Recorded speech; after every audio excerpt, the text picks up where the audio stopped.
I think it's easy to look at a panda and forget it's an actual real animal. It's hard to conceive that the It's a incredible bear. forces of evolution that create highly effective, lethal predators would turn one into this. And for all the creationists that are inevitably frothing to write a comment about how this is and for all the creationists that Did not evolve, was created by God. are inevitably frothing to write a comment about No such thing as ever was created that way. and for all the creationists that are inevitably frothing to write a comment about how this is proof that animals are created and not evolved, why would our Lord Creator create something so terrible?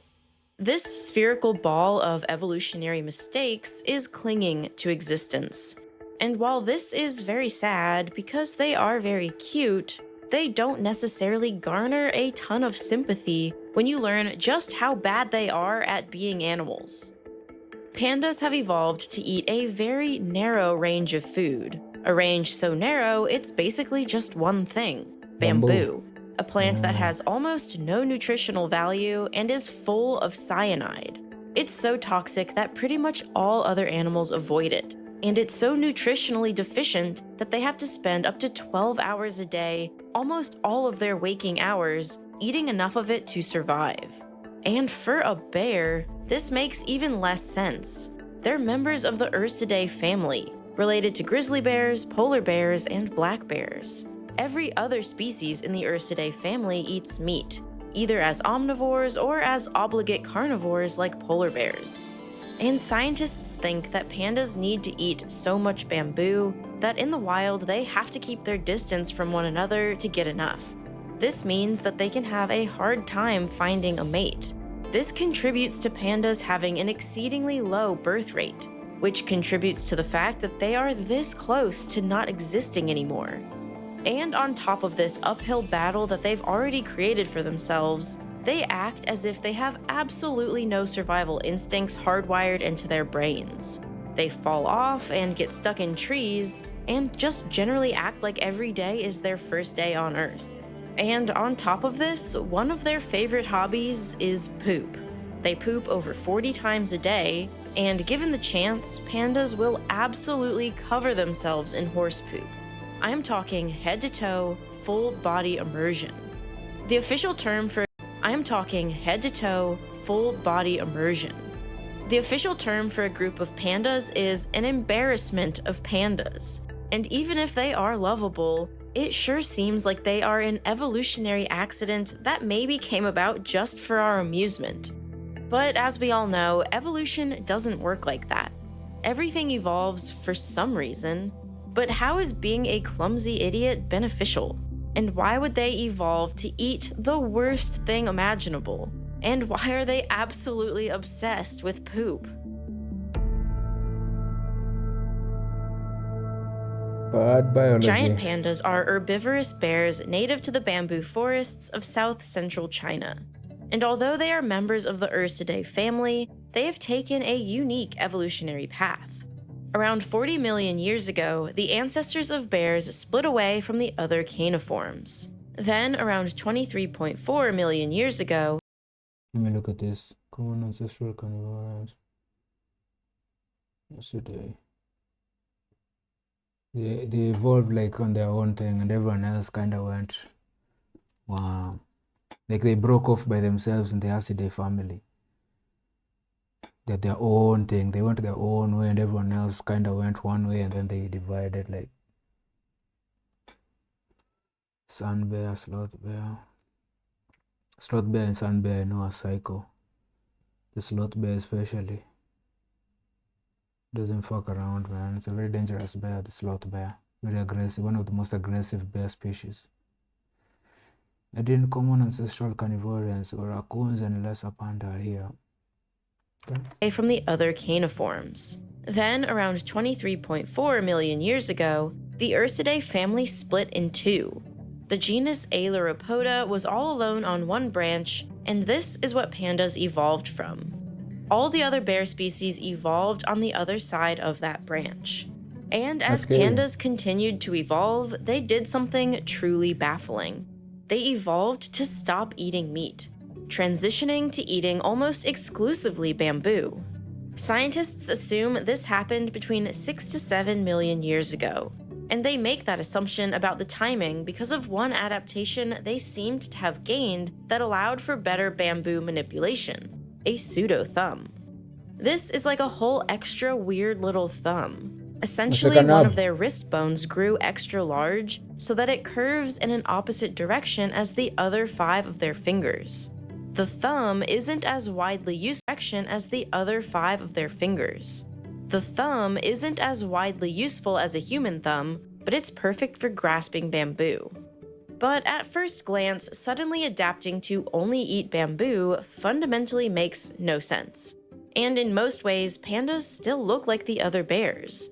They have sharp claws and sharp canines. Even their guts still resemble the gut of other carnivores. When we look at carnivores versus herbivores, carnivores have much shorter and simpler digestive tracts. I guess it takes longer to digest and absorb, to break down plant matter maybe, than meat. That's why you need such a long small intestine, such a long appendix. There's a lot of roughage and fiber in plants. Maybe that's why you need a longer digestive tract for herbivores. Versus herbivores, carnivores have much shorter and simpler digestive tracts. That's because their high-protein diet requires a lot less digestion time to extract all the nutrients they need. Herbivores take longer to digest plant foods because there are higher levels of indigestible materials, like cellulose, the main structural molecule in plant cells. It's tough and hard to break down, which is why certain herbivores, like cows, have multiple stomach compartments. They spend a long time digesting so that they can extract as many carbohydrates and other nutrients as possible. But pandas, surprisingly, have a carnivore gut. They don't have the multi-chambered stomachs of ruminants, so of their nearly 100% diet of bamboo, they can only digest around 20% of it. This means they have to eat a lot of bamboo, up to 35 kilograms per day, which is also why they poop 40 times per day. The food stays in their guts a little longer than most carnivores, but still, this seems wildly inefficient. And not only do pandas have a digestive tract that looks like that of a carnivore, their gut microbes also match the pattern of carnivores. Gut microbiome diversity is highest in herbivores, then omnivores. With carnivores, biome diversity is highest in herbivores, then omnivores, with carnivores coming in last.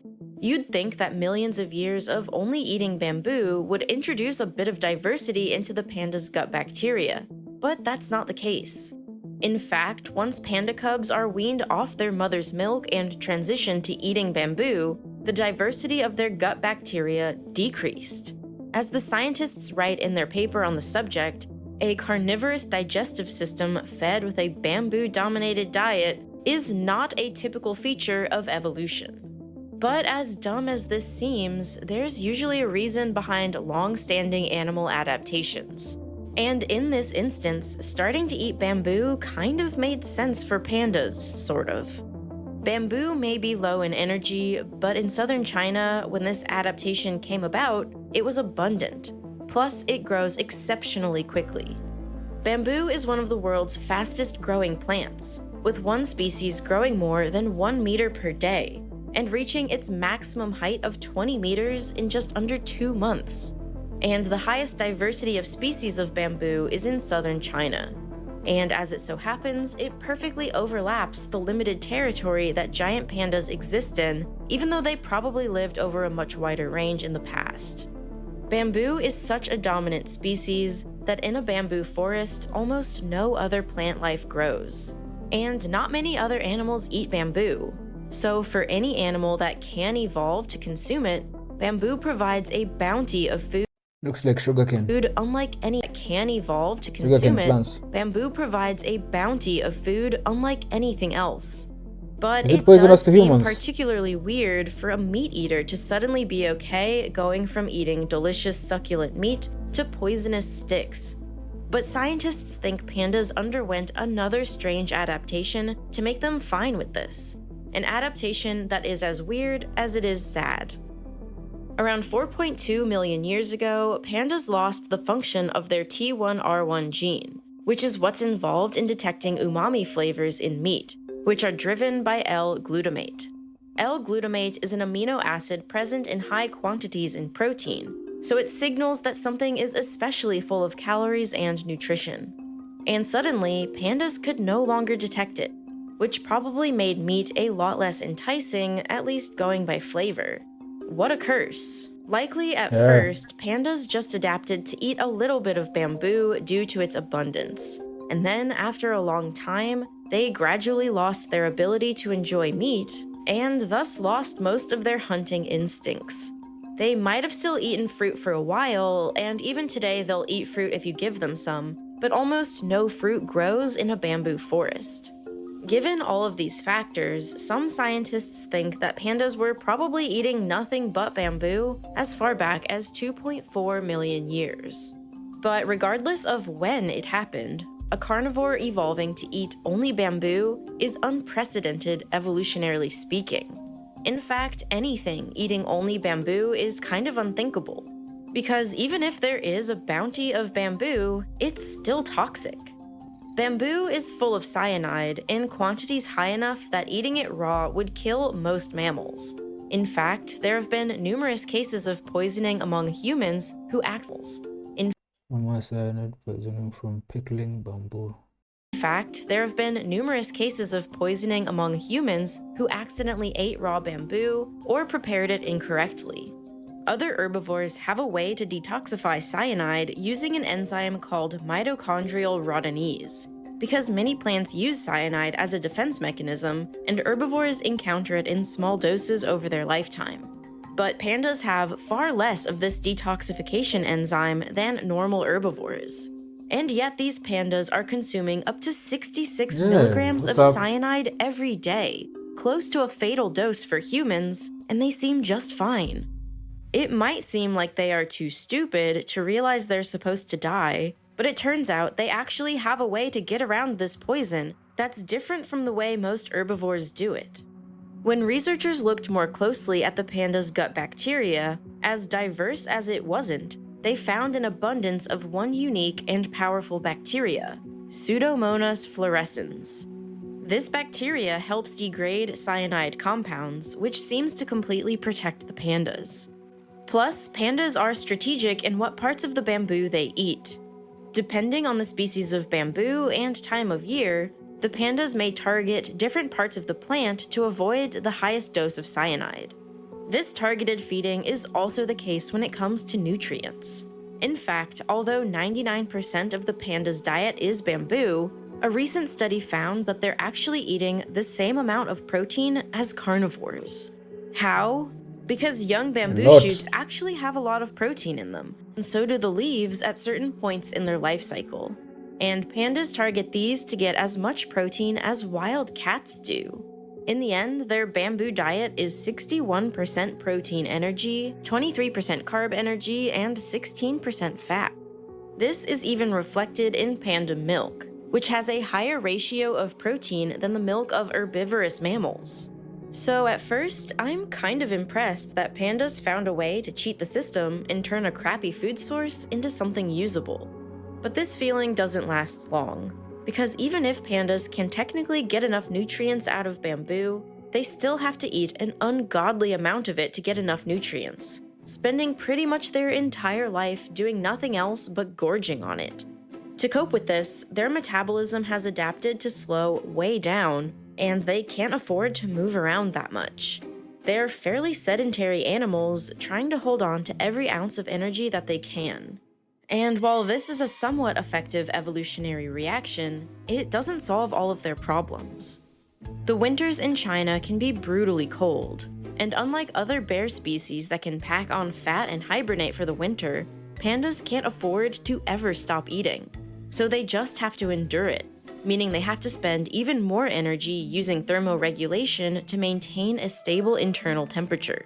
Eating bamboo became a positive feedback loop requiring them to eat more and more bamboo. And it might also explain why they're so clumsy, or at least why they appear to be. Pandas look clumsy in part because they're always looking for the lowest energy way to get around. And sometimes the easiest way to get somewhere is to fall there. And their round shape just lends itself to rolling. Scientists think they might partly do this just for fun. So at this point in the panda story, it seems like they've found a sort of novel way to get enough nutrients, something they don't have to compete with other species for and is readily abundant, which is sort of an evolutionary win as long as they can eat enough of it. But there are still even more problems with this plan. Although they don't have to compete with other species much for bamboo, they still sort of have to compete with each other. And because they need to eat so much of it, each wild panda keeps a large territory to themselves. They live solitary lives, using their sense of smell to avoid each other as best as they can. Male pandas tend to have territories that are around 6.5 square kilometers, while female territories are usually about 4.5 square kilometers. This isn't a problem in itself. They don't seem to mind living solitary lives. However, it becomes a big problem when it's time to mate. Pandas only seek out other pandas in spring for mating, and female pandas have a fertility window of just 2 to 7 days per year, and conception has to be timed exactly.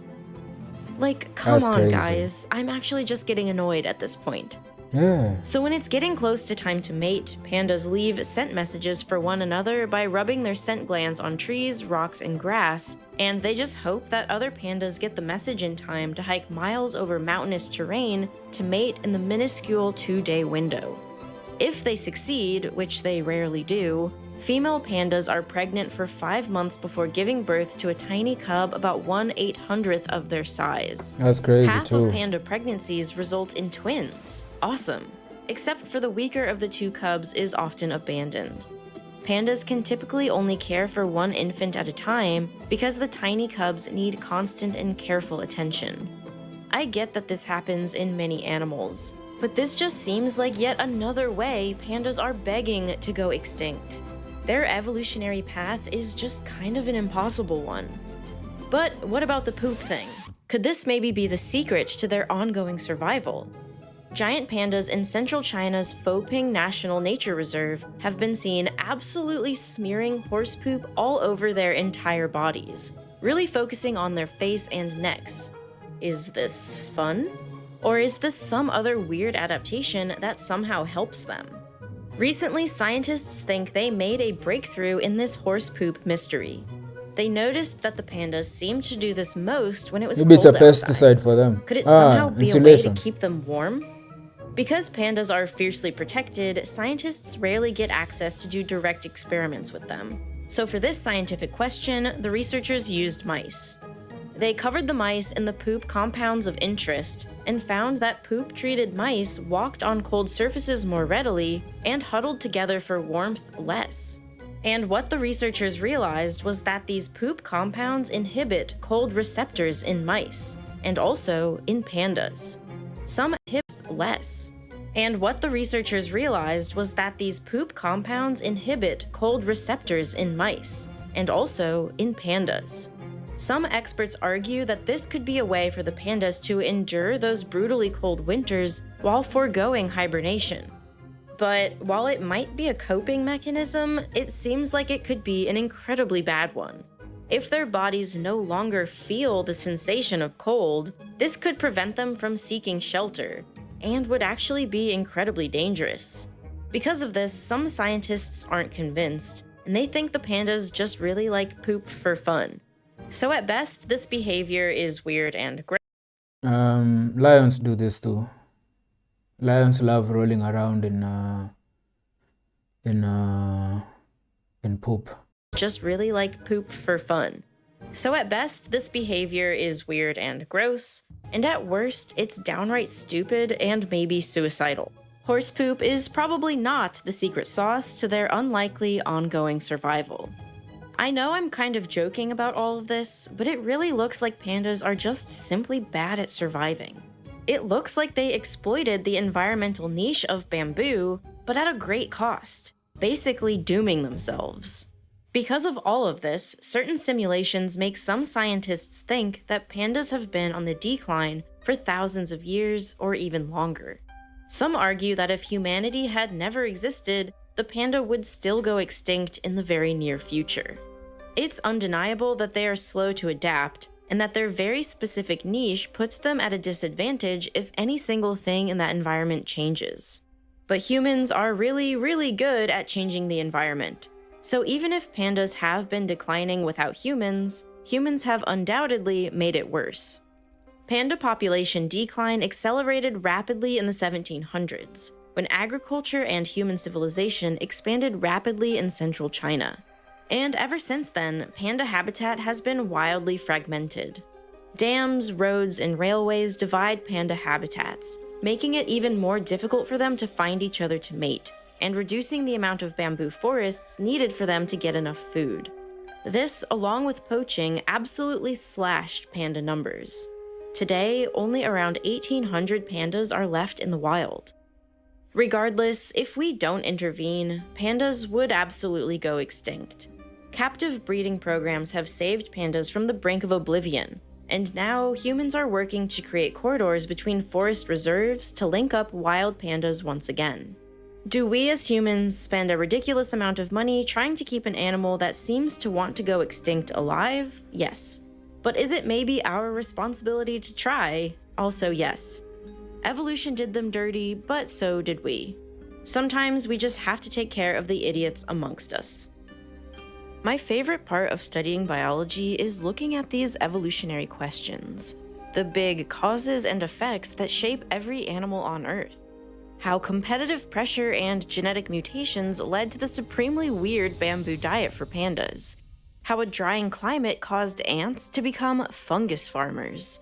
How becoming upright animals allowed us to become extremely smart animals. The path to higher intelligence in humans is unlike anything else in the animal kingdom. And it's something I've explored in depth in a 5-part Nebula original miniseries called Becoming Human. In this series, I explore the major steps in human evolution, from toolmaking to hunting to long-distance running to language to the birth of consciousness as we know it.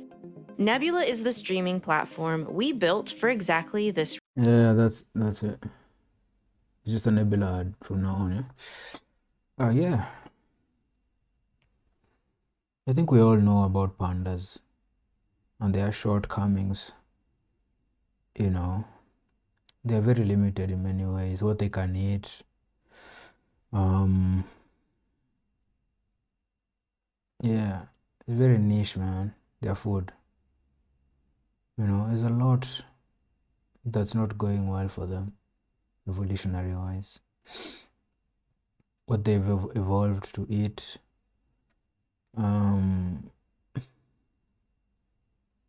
Their stomachs being carnivorous stomachs.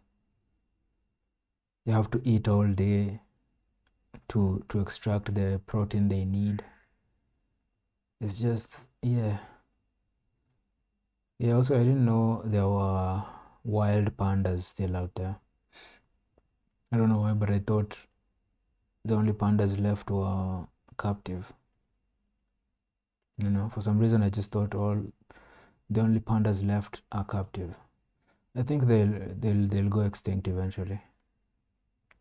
They'll go extinct eventually. How long are you giving pandas?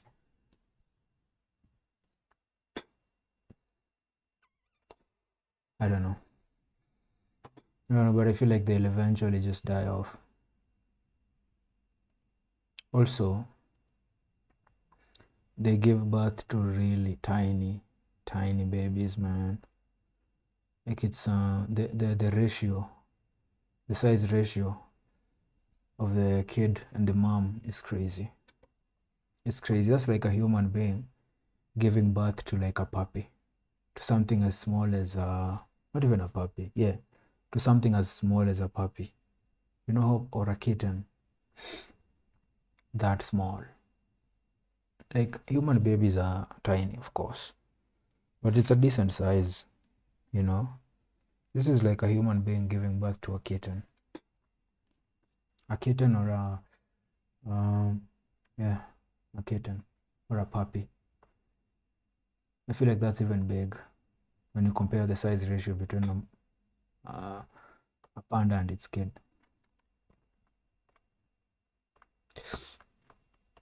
You know, they're rubbing themselves in poop. Doesn't bother me. You know, I think it's for insulation and warmth. I wonder if they'll make exceptions for meat. Also, I didn't know bamboo was that dominant. Like, bamboo dominates that area completely. There's almost nothing else growing there. That's crazy. That's crazy. Bamboo. Bamboo is really hard too, yeah?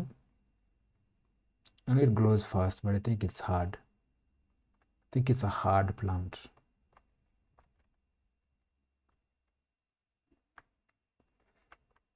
Panda.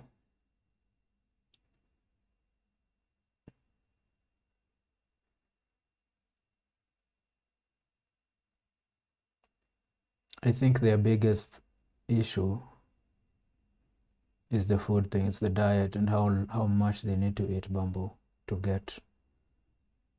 Although they found the cheat code, like she says, you know, they kind of found the cheat code with the cyanide thing, nullifying the cyanide, and somehow producing milk that is richer in protein than that of carnivorous animals, carnivores, you know. So they have some things going for them, but these are evolutionary achievements, not even achievements, like it's like them evolving to cater for something that's already going wrong for them, you know. Also, I think probably their biggest issue, bigger than their diet thing, is their mating window, you know, like 2 to 7 days per year, a mating window that small. That's tragic. That's tragic. That's tragic, man. Also, there's this thing about them not being that interested in mating, because I think they they show them panda porn, to kind of get them in the mood in captivity. I think in captivity it's even, well, in the wild they have to travel and find each other and mate. It's hard. Because of how slow moving they are.